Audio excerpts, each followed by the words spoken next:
start streaming. Hi everybody, today we have yet another iPhone 10 that has no touch. This is a really common problem on the iPhone 10 and we're going to look at why. So here's this guy. It's hard to see that he's actually booted up. So let's plug him in, unplug, and I'm going to tip this side camera over, and it's not responsive. It has no touch. Come on! And this is with my known good screen, so it's not the screen. So this is board level, no touch. So let's take a look at the board and see if we can figure out why. So disconnect the battery.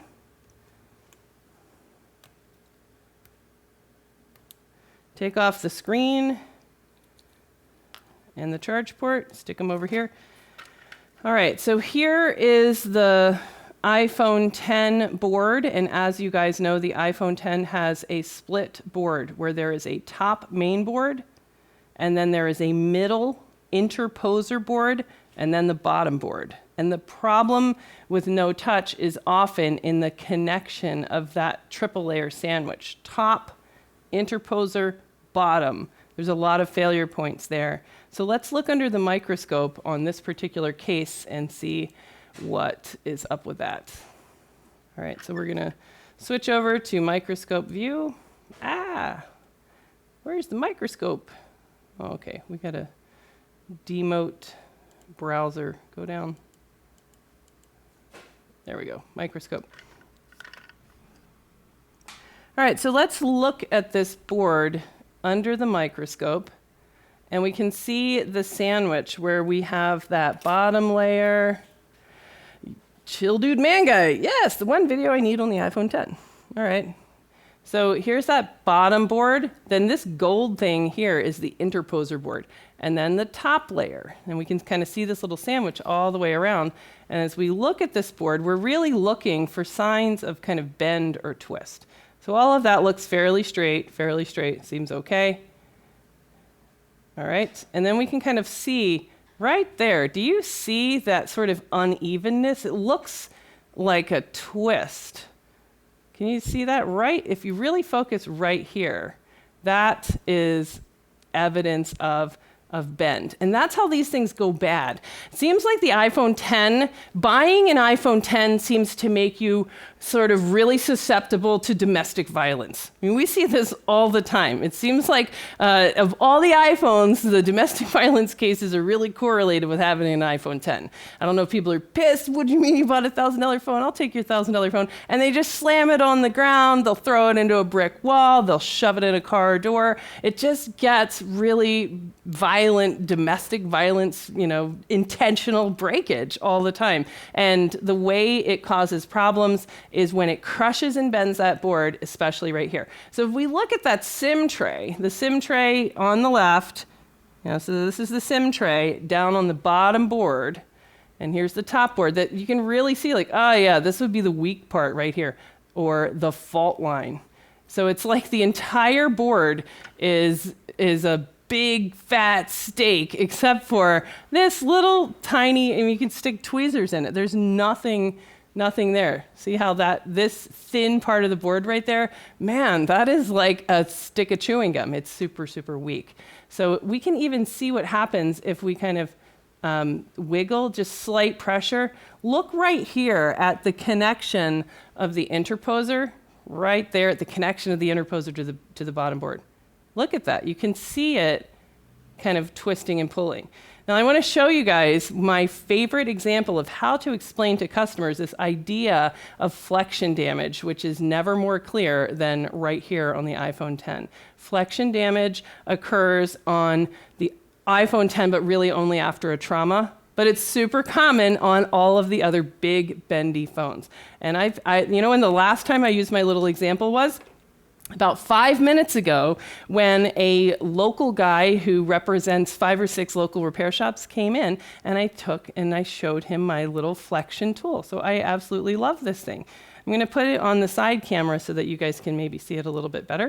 All right, so here's my little flexion show to the customer analogy thing. So if we imagined your iPhone logic board as a long, skinny thing that exists in inside the housing. I'd like to have a little good example. Yeah, so the iPhone logic board as it exists inside your phone. Your phone, as you put it in your pocket, you know, it kind of gets this sort of like bendy, bendy, bendy. I'm going to move that. There we go. It gets sort of this kind of like, you know, bendy, bendy, bendy, bendy motion all the time. Just up and down, up and down, up and down. Wiggle, wiggle, wiggle, wiggle. Now, for the tiny little chips on the board, like filters and capacitors, or a small little chip like this, you know, that bendy flexion, twisty, twisty, doesn't really do anything. They just kind of ride up and down on the Lego here. But on the big chips, like baseband CPU, audio IC, or even your Mason chip in your iPhone 6 Plus, look what happens. The bendy, bendy, bendy, that chip pulls up on the board. It's pulling up and lifting up the pad that's underneath the chip right there on the end. And this is what causes so much trouble, is that the board is just super thin, and when it's anchored down into that housing, and the housing gets all this twist, twist, twist just from normal daily use, then you end up getting a pop-up effect on your big chips. So this tool here, build one of these things. These things are great to just kind of have on your front counter so that you can explain to customers, like I just did. I was trying to explain to him why it is that in his 6 Plus that had a serious bend, why it is that I felt that his phone was at risk of having searching no service after a touch disease repair. And he could really understand that the overall problem, if this chip up here is lifted up, that there's a really good chance that one of the bigger chips that's known to also lift up will simultaneously kind of have lifted up. So even if it doesn't have searching no service right now today, that in the manipulation of the repair, it's really likely to have that problem in the future. So I love this thing. Everybody should make one of those little flexion disease models. Maybe we'll even sell them on iPad Rehab Supply, because it's really been super helpful. I use that, I think, every single day. All right, so back to this thing, though. Let's see if we can go on a hunt to just ask, hey, is there anything that's related just to touch that would be in that middle section of the interposer board? So how are we going to do that? Let's head over to ZXW and see what we can make out of the iPhone 10 touch system. All right, so here we are at ZXW. And ZXW, for the iPhone 10, looks like this. So the one that I've picked, there's a lot of these iPhone 10s in here from ZXW. So I picked the Qualcomm iPhone 10. We're going to click iPhone 10 and pick this one right here. And we know that we plugged the touch screen in the digitizer portion down here on the bottom board. So let's take a look at that touch connector itself. So we can see the touch connector, and we can kind of click around here and see various lines that are probably related to or important for touch. Now, of these, we can try to see, you know, do any of them go through this middle part of the board here? I hope you can see my cursor. This bottom board, this city of components is under the soldered on SIM tray, which makes the iPhone 10 really troublesome because water can get under that SIM tray. But here's that weak part right along that row. So we're really looking to see, is anything that's kind of in this area, you know, do these things, where do these things go? Because these would all be functions that are likely to get disrupted from this sort of classic touch stuff. Here's one right here. So PP1V1 Racer, we can see, connects from the top board. Let's see, from the top board. So here's the top board. This is a chip that's called Acorn, and it's kind of like the chestnut of the iPhone 10. Way to go, Apple, with the names. Yeah, so your new chestnut is the Acorn chip, and this is a boost chip that generates some of those voltages for touch. So the Acorn chip then is generating that PP1V1 Racer voltage that has to go from Acorn through the interposer board down into the bottom board in order to arrive out here and actually connect through to your digitizer connector. So that's one spot. And there's several others if we kind of root around here. So what should we do to assess whether or not this board has a problem in that open, that sort of flexion-based disease? What would happen? What kind of a problem? Would it cause a short, or would it cause an open circuit? Which one? And how are we going to test? Let's see what you guys have to say about that in chat. Let's see. Let's pop out chat. Pop out chat. Let's see what you guys have to say. Apple stock and nosedive. Let's see. Cursor is visible. Excellent. All right. Looks easy to break in half and share with friends. Yes. Only $500, half of an iPhone 10. All right. Let's see. Think different. Okay.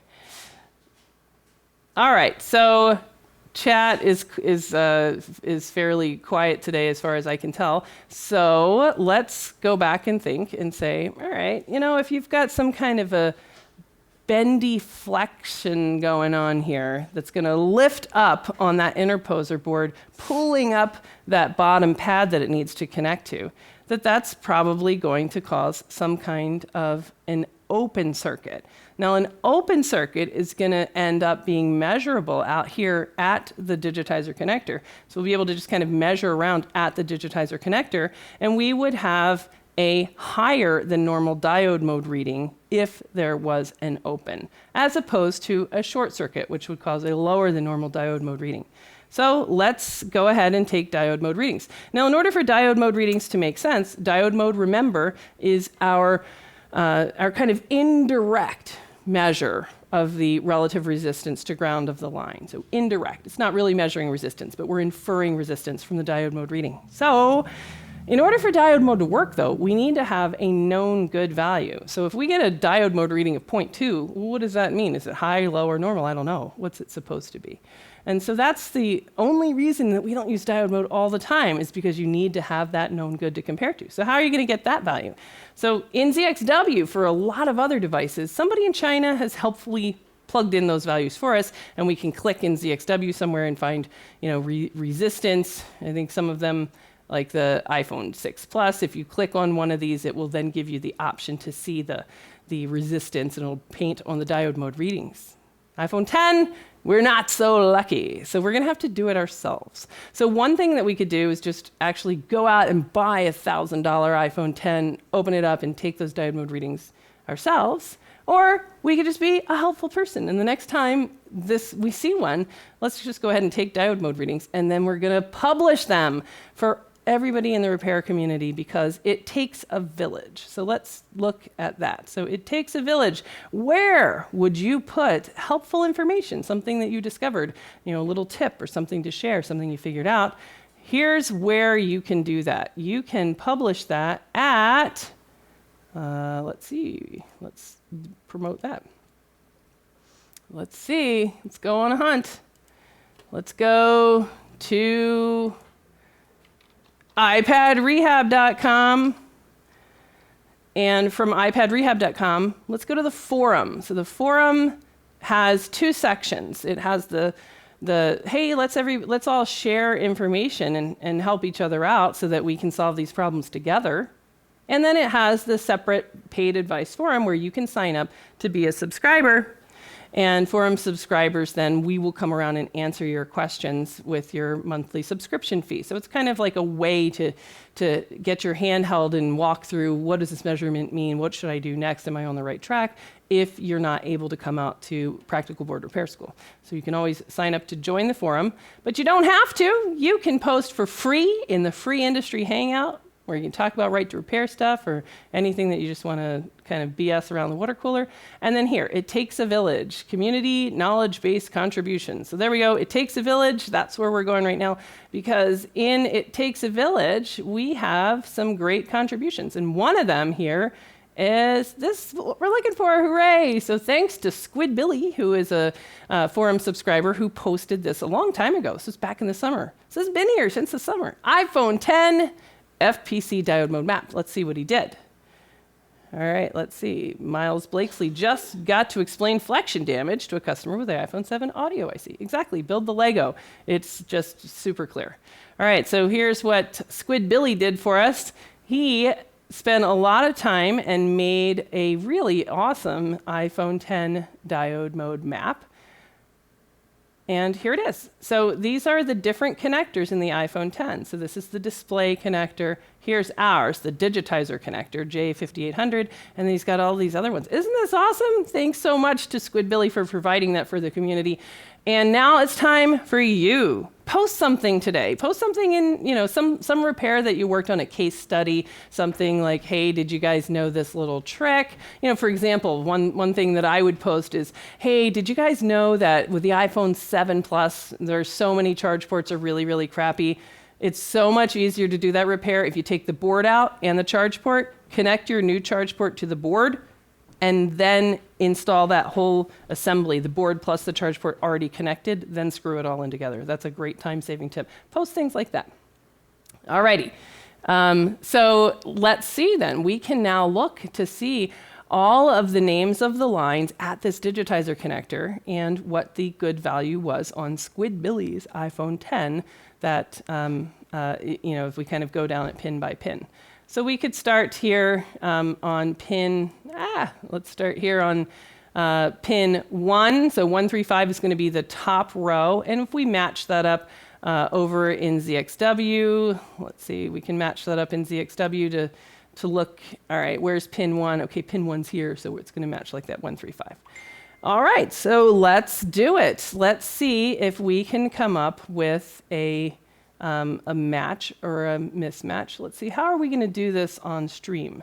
Let's take off ZXW and let's leave, I think we'll do microscope, I guess. Let's see. Actually, no, let's just leave this up. Let's leave that up. All right, so here we go with the browser. All right, so we can kind of go down the row. So I'm going to take this board, here it is, I'm going to put it under the microscope. And since I don't have the fancy on-screen multimeter, I'm just going to call out what these measurements are, and we're going to see if we can find something that is off. All right, so let's get started. I'm going to go to pin 1, and I'm going to kind of orient this to look exactly like that. All right, so I'm going to just kind of orient like this. And I'm going to do diode mode, red probe on ground, multimeter in diode mode, and I'm going to go down the row. All right, so my first reading here is OL, pin 1, OL. That does not seem normal at all. All right, whoops, let's make it so you can see that. All right, let's do it. Diode mode reading, red probe on ground, pin 1, OL, pin 3, 0.422, and then 0.415. So OL, 0.4, 0.4. Now let's compare that to Squid Billy's measurements and see what we get. All right, so Squid Billy has pin 1 is, hello, it's not a match. All right, Squid Billy has pin 1, 0.4. Pin 2, pin 3, 0.4, 0.4. All right, so ours was OL. So OL means higher than normal diode mode reading because there is some kind of a break, a infinitely high resistance to ground. Because we've cut open the line, we have an open line, we've lost our path to ground entirely. So now we know, all right, well, that line is definitely off, but let's continue on and do a few more. So I usually do these in kind of like sets of 3, so kind of a chunk of 3. So the next chunk of 3 should be 0.6, 0.4, 0.4, 0.4. So let's check. Let's go back and check the next set. All right, so I'm going to make it so that I can see that diode mode map, and hopefully you guys can see what I'm doing. All right, the next set is 0.7. All right, 0.65, 0.7, close enough. 0.5, 0.4, close enough. All right, this one here, I'm getting 0.5 versus 0.4, close enough. All right, the next one I'm getting 0.4. So let's make sure that we're on the right spot. 1, 2, 3, 4, 5, 6, 7, and then number 8. The 8th one down is ground. And then I've got open, which is correct, or a match. Next is ground, which is correct. Next, I should have 0.7, and I have 1.0. That might be a little bit high, I'm not sure. Next, I should have 0.4, and I've got 0.6, close enough. Next, I have 0.4, and I do have 0.4. And then next, I should have 0.7, and I do. All right, so there were a couple of readings that were, a little bit high. It's always hard to know, like, hey, what's the match? If it's supposed to be 0.4 according to Squid Billy's multimeter, wherever in the world he is on his iPhone 10, and on mine it's 0.5 or maybe even 0.6, I'll say that's a match. If it's supposed to be 0.4 and I'm getting 1.0, then I would say that is off. All right, so let's see. All righty. Happy New Year. Do you know how to make repair? Where do you study this info? Big thanks. I study this info at iPad Rehab Practical Board Repair School. All right, let's go over to the other side and do the exact same thing so that we can kind of know. So we're going to go down the connector here on this other side. So let's do a quick comparison and see if we have other problems. All right, so at the top here, first pin is OL. That is wrong. I'm supposed to have 0.41. So I've got a problem on SPAP to racer MOSI. Next one is also OL. And I'm supposed to have 0.41, and I don't. All right, next, also OL. I'm supposed to have 0.41, and I don't. Next, also OL. Geez. Also OL. All right, let's see. Are we getting some kind of a problem here? No? Okay, there we go. All right. Let's do those again. I think that's too many OLs. Yeah, that one's OL. Definitely OL. Next. Also OL. Next. OL. Next. OL. Ah, here's something that's really cool to notice. So there's a ton of OLs. Everything's open on this side. So all of these lines over here, SPI, let's take you back to look at the names of these lines. And I want to show you a little bit of a trick. So on these lines over here, here's our Squid Billy page again. When I'm getting open on SPI AP2 Racer, MOSI, and MISO. So these are communication from touch to the CPU. So that's probably important. And those are open.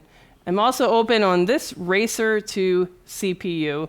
And then this other racer line, these are all open. And they're supposed to be like 0.4, 0.4, 0.4.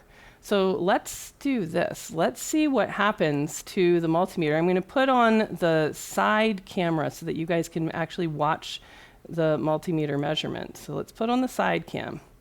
And I'm going to show you the multimeter, and hopefully it can you can see it. Now I'm going to measure some of those CPU touch lines that are on the other side of the connector. So same thing, I'm going to go diode mode. Right, here's the first line, second, OL, third down, OL, I'm just going in a row, fourth, OL, and then fifth, we got a measurement, 6 is okay, 7, there we go. All right, now I'm going to go back up to those top ones. So the top one, first one, OL. Now this time, I'm going to put my probe on the top board, and I'm going to apply downward pressure while I'm taking the measurement. So I'm putting my probe on the top board here. So let me show you that. How am I going to show you that? I'm going to show you that by, all right. So I'm going to show you that I'm going to put my probe in the connector, and then I'm going to find a ground up here on the top board. So here's that top board. Somewhere up here, I'm going to find a ground, and I'm going to press down hard.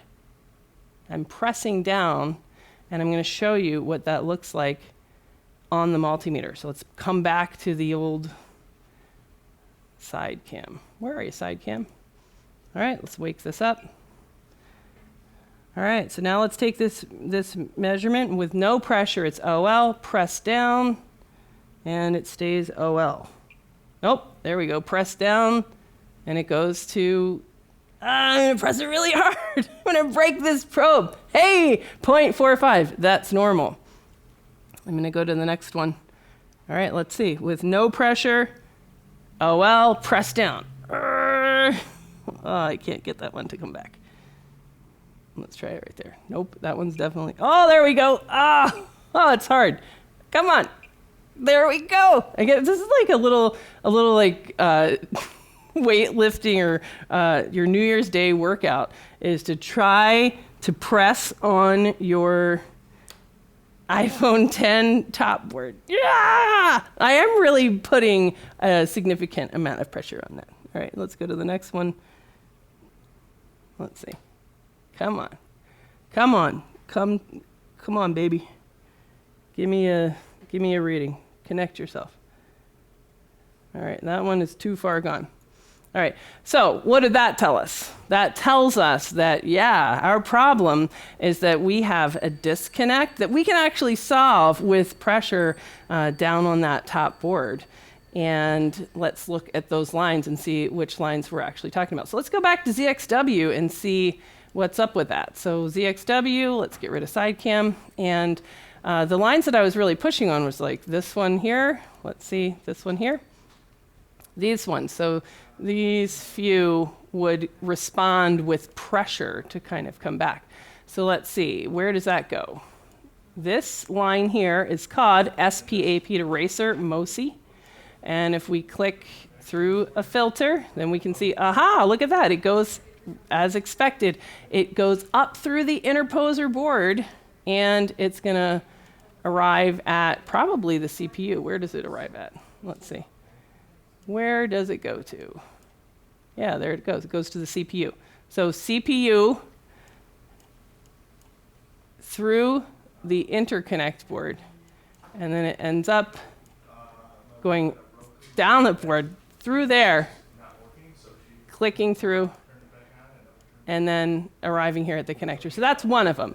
And then some of these other ones, some of them would come back with pressure and some of them wouldn't. So a next door neighbor there, same concept. This one here,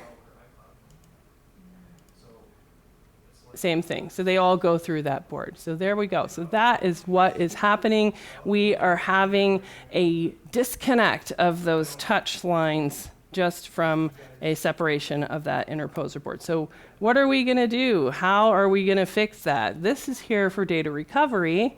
And that might be a little bit of a different tactic that we would take if we're here to fix it. But let's try to get this recovered. So what I'm going to do first is I'm going to see what it looks like. We're going to split these boards. We're going to get off that top board, separating it from the top of the interposer board. And then maybe we'll have to take the interposer board off and look at the underneath as well. All right. How will she put it again like sandwich? Oh, well, you will have to see. All right. So let's see how that looks. All right, so we're going to get rid of the old multimeter. So now we've got a diagnosis. We know for sure that we have a touch problem that's coming from the bendy flexion. We have some some connections that are pulled apart, just like in our example. We got something pulled up. All right, so our step one is to split apart this board. So we're going to do that. Let's see. Trying to figure out what's the best way to kind of like show this to you. I usually don't use this preheater for the iPhone 10, but I think you can.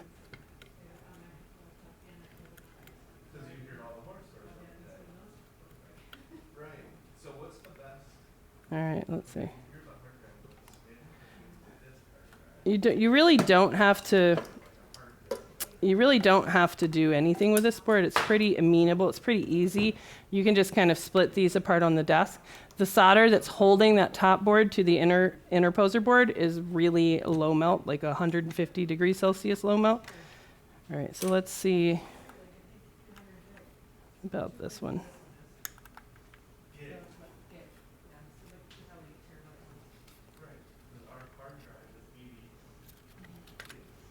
So this tool is, it's not worth it, I don't think, especially because this is the one that I got a message that said, just to stop using it, you're going to die, because it's got some kind of electrical problem. And then they sent me another one, but the problem is I don't remember which one is which. So hopefully this is not going to be the viral stream where we get to watch Jessa get electrocuted. All right, so we're going to turn this on anyway. Try not to touch any ground while we're working on this.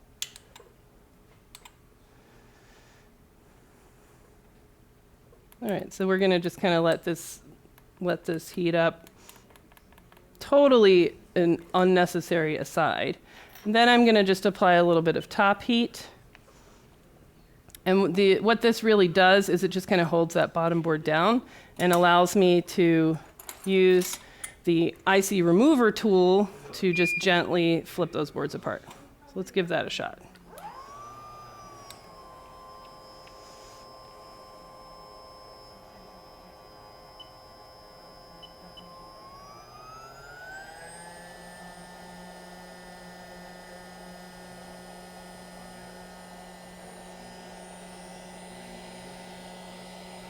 So I have no idea what temperature this is set on. I'm just using it as just kind of some gentle heat right now.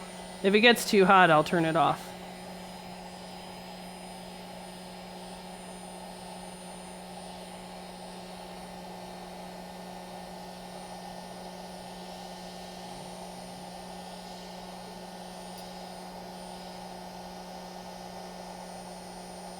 Sometimes you have to watch out with these board holders when they have themselves a lot of metal.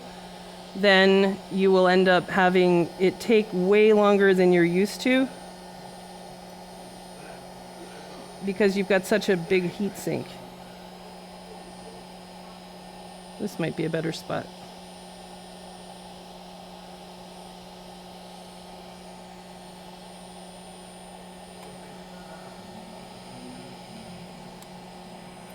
All right, there we go. So now that is split.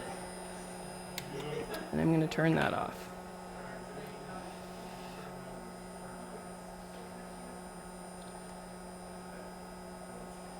All right, so we're going to just take this off and take a look.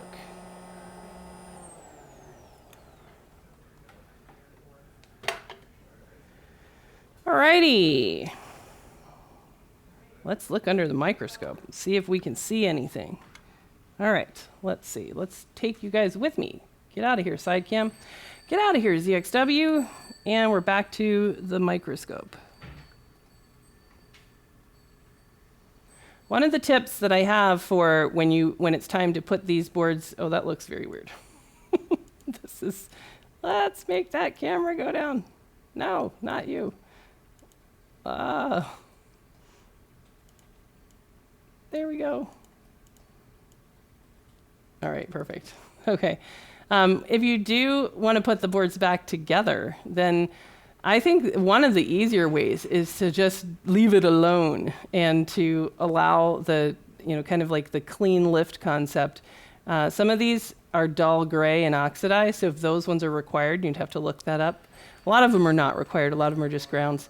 Then you'd have to kind of get those sort of tinned up. But one of the easier ways to put these boards back together is to just put them back together with, half the ball goes with the board, half the ball stays down, and that's a really, really simple way.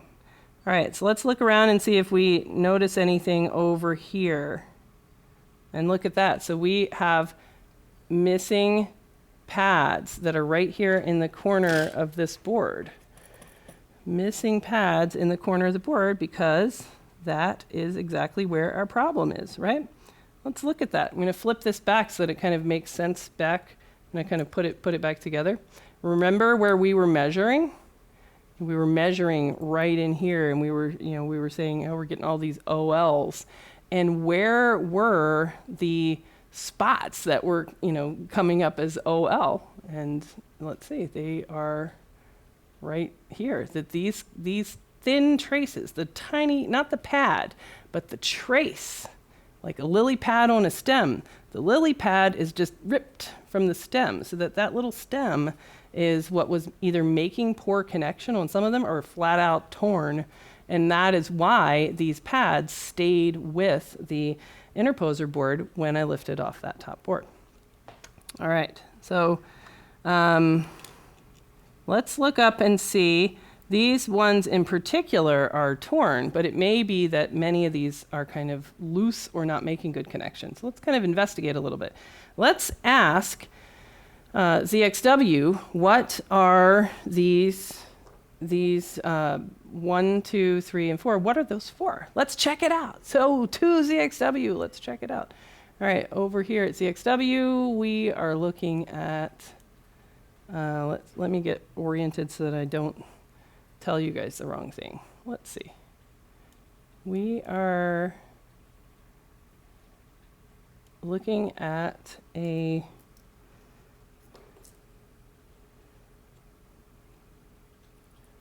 let's see, this is here. All right, so it's on this bottom board. And the ones that are problematic are this one. So we can kind of make a direct match. So we'll just kind of click back and forth. So our question is, how do these damaged spots match up with ZXW to tell us, are these any lines that are relevant for touch? So let's see. We're going to take this top one, skip one, corner one, skip one, 2 down. Let's check it out on ZXW. All right, so on ZXW, the top one is ground, so that doesn't matter. Next one, ground, doesn't matter. And then these two are also ground. Doesn't matter. Shoo, so none of those are really all that important. All right, so then let's look back and let's see what the deal is with the ones that we know that are important. All right, so let's kind of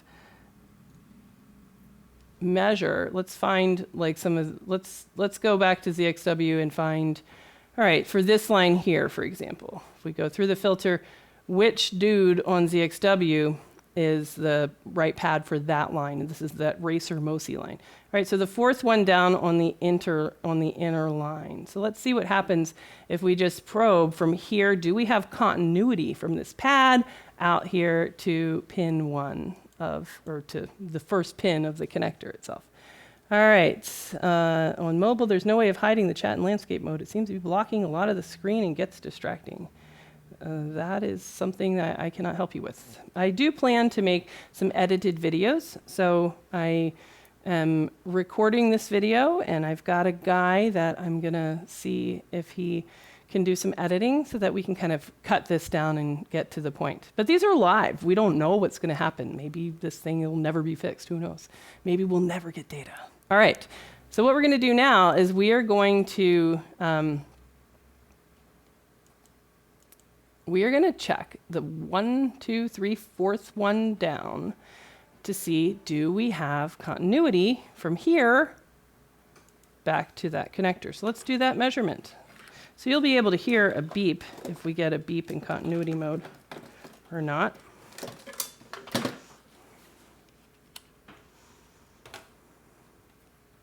All right, so testing, testing, test, test, test. All right. So here's what we're going to do is we are going to put a probe on 1, 2, 3, 4. 1, 2, 3, 4. And just say, hey, does that go out to pin 1 of the connector? And it should, right? Are we on the right? There we go, that one.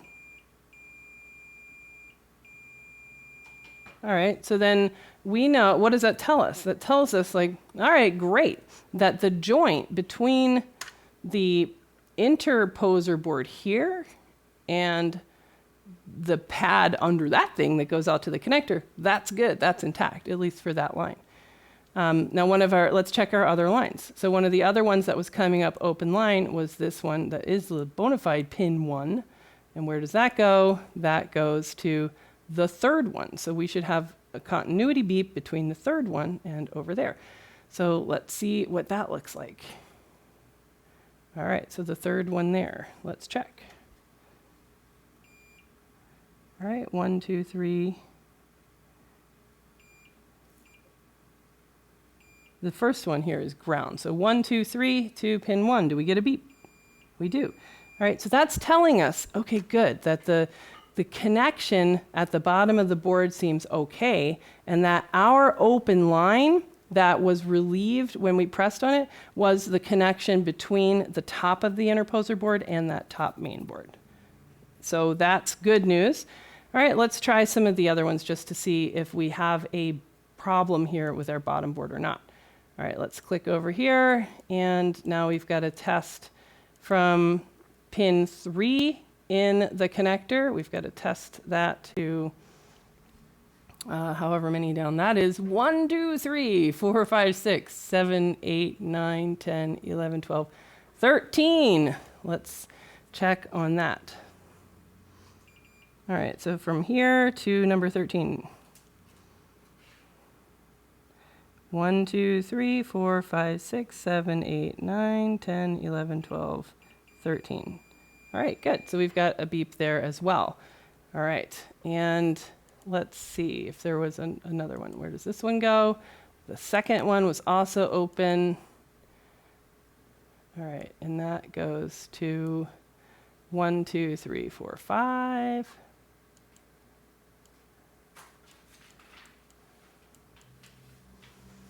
All right, so we can check on that as well. Second pin on the bottom, 1, 2, 3, 4, 5. Okay, good. So far as we can tell, we don't have any problems in that area. Now, what I'm kind of most concerned about, though, is if this was going to be a phone again, is like, it really seems on this bottom end here that there's like poor connection.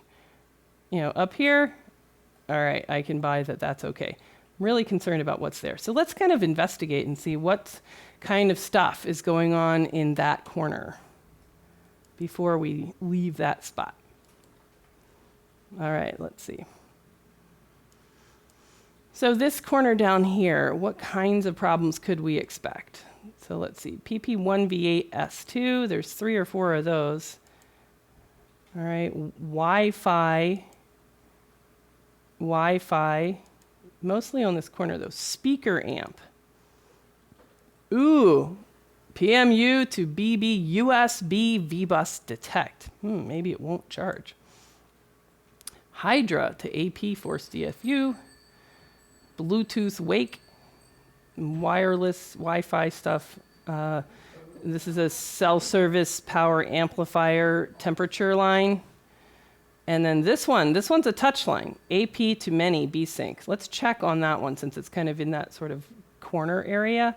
So let's see, that one goes from, let's click it again. It's AP to many B-Sync. Now B-Sync is the same line that's in the 6+ touch disease. Your M1 jumper is your HIFA to B-Sync line. So that's important for touch. So let's see, where does it go? Okay, it goes through the board and ends up here at 1, 2, 3, 4, 5, 6, 7 in our other corner. And where does it go after that? Let's see. It goes here through the connector to the third pin. So let's check. From the third pin at the bottom side on the left, do we get a beep? From there through to here. 1, 2, 3, 4, 5, 6, 7. Up from the bottom. All right, let's check on that.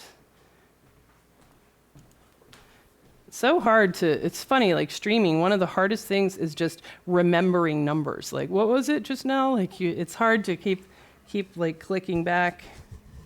There we go. But I'm pretty sure that was, do we have continuity beep from 1, 2, 3, 4, 5, 6, 7 to this third pin. And we do. All right, good. So for touch, at least, even though I suspect that we probably have a lack of continuity, you know, that some of these may be open line, and we could go test that. If we wanted it to be a phone again, we definitely wouldn't want to like reball and put this top board back on only to find out that we actually have a problem between the interposer board and the bottom. Now the interposer board in the bottom does get problems. So you got to kind of watch out for that. All right, but at least for us, for our evidence right now points to our problem all along was between the top board and the interposer board connection. So let's test that though. So we're gonna, before we decide to try and get these two boards back together, since this is data recovery, what we're gonna try first is we're gonna see, is the main board okay? So let's see what happens if we try to match this main board to a different bottom board. And we'll see whether or not that could potentially work. All right, so this one is the Qualcomm version. So I keep around a known good. So this is my known good Qualcomm version. And you can tell by looking at the baseband CPU. So it's the Qualcomm version. Same. So this one is my known good. All right, so now I just want to, this one has no missing pads, no missing anything right around there. And if we look at our main board here, our main board really is okay kind of throughout here, except for some missing pads, but they're all ground. So nobody cares about ground. All right. The brown pads are more than likely lifted pads. More than likely. Yeah, they were the ones that were in our flexion-based area. So if you're just joining this stream, what we started was finding that if we applied pressure to certain spots on the top board, we could regain normal diode mode readings out in the touch connector. And that really kind of pointed to, that severe bend was causing a break in the little stems underneath some of these pads. But our top board may in fact be okay if this is just a connection problem. So since this guy is really wanting his data, this is here for rush data, we're going to try and get him recovered. All right. And then before putting this phone back together, I would sort of investigate that bottom corner and just go on a hunt to see if some of those speaker amp lines and Bluetooth lines, if we could find a way to test them, if they're going to be okay. All right, side cam time. Now we're going to just sort of test. Is this main board okay? So we're going to put it in the jig here. All right. Let's get this out. So I still am loving the eye socket. There's a bunch of different ones. I've got a few of them. This one seems to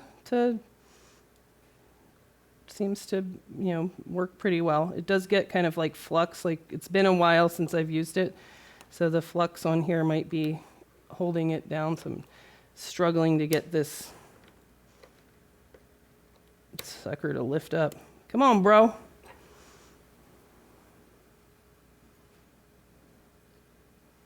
Come on up. There we go. All right, so if you haven't seen this, this is a little tester interposer board that is made of all these little bitty pogo pins.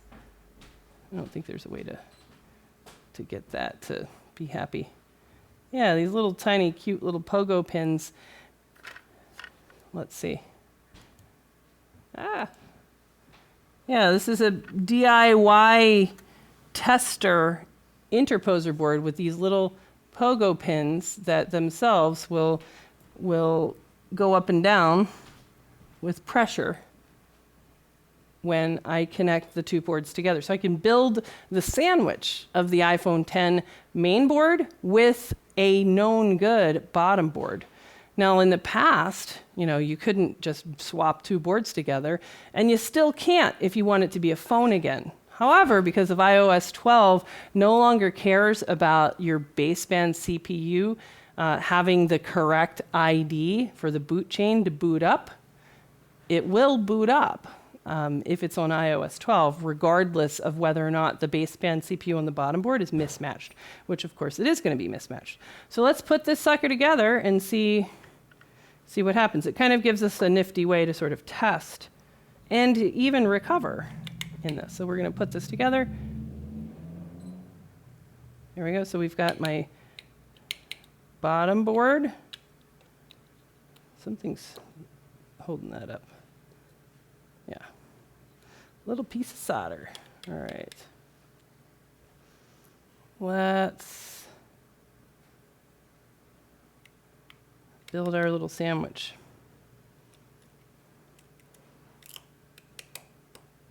All right. Now, this does require that your pins or your pads are not oxidized and that there's not flux and they can make good connection, which ours are kind of oxidized in spots and maybe doesn't make a good connection. So we might have to troubleshoot that. But for now, let's see what happens. We're going to add in a dock. Actually, I'm going to use this dock that I know works. That dock is in my mystery pile.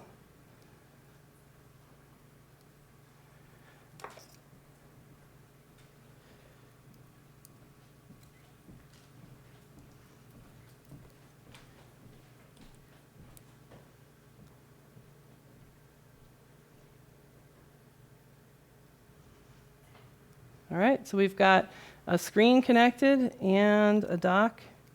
And then we're going to kind of hold the battery in here.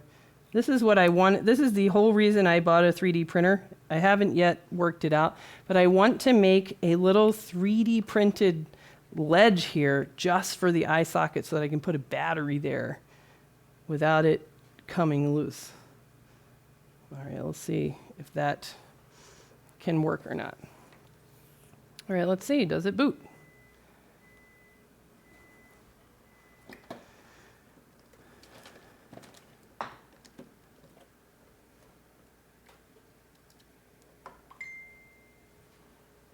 All right, so I've got I'm plugging it into USB to prompt it to boot, and we'll see what happens. Will it boot? So it's got a mismatched baseband CPU.